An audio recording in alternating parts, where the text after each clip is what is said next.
Today is a new year and marks the first day of 2018 in Ethiopia.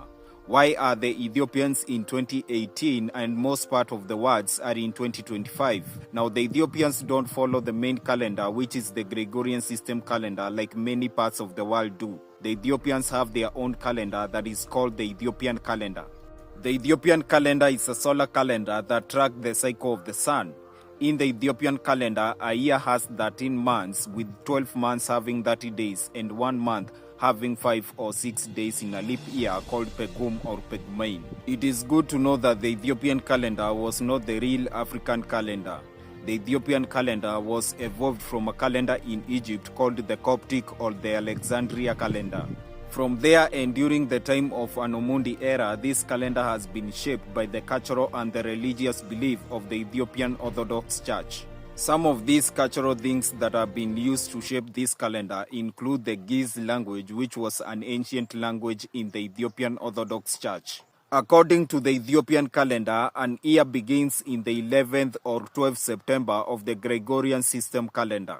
One of the key figures who have helped a lot to shape this calendar is a guy by the name of Panodoros, who was a monk in Alexandria, Egypt. According to the calculation of Panodoros, he believed that the earth was created on 29th August of 5493 BC. Now, from his calculation, and even during the Anomundi era, led to the Ethiopian belief that Yeshua was born during the 7th BC.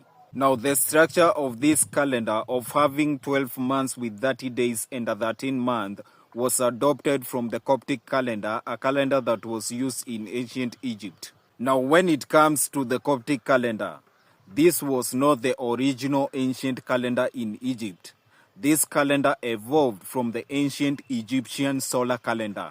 The Coptic calendar is also called the Alexandrian calendar because its reform and adoption were centered in Alexandria, Egypt. In 25 BC, Roman Emperor Augustus Caesar reformed the ancient Egyptian solar calendar in Alexandria in order to align with the Julian calendar, and that is where the Coptic calendar came from.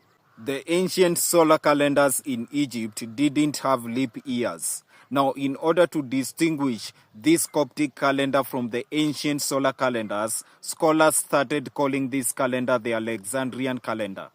Remember, during the time of Cleopatra VII, Augustus Caesar defeated Egypt but never ruled Egypt from within. Now he made Egypt like a province of the Roman Empire. Unlike Alexander the Great and Julius Caesar, Augustus Caesar ruled Egypt from Rome.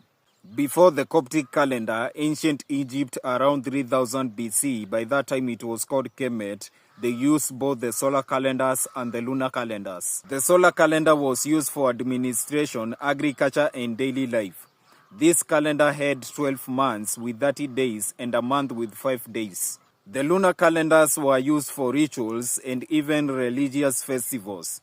These calendars used to follow the cycle of the moon. In ancient Egypt, the solar calendars governed the earthly realm, while the lunar calendars governed the sacred realms. In short, Kemet was solar in structure, while lunar in spirit. From the ancient solar Egyptian calendars was derived the Coptic calendar by Augustus Caesar, and from the Coptic calendar was derived the Ethiopian calendar, and it was added some things according to the religious and the cultural way of the Ethiopian Orthodox Church. And that is why I usually tell you, the Ethiopian calendar is not the original African calendar.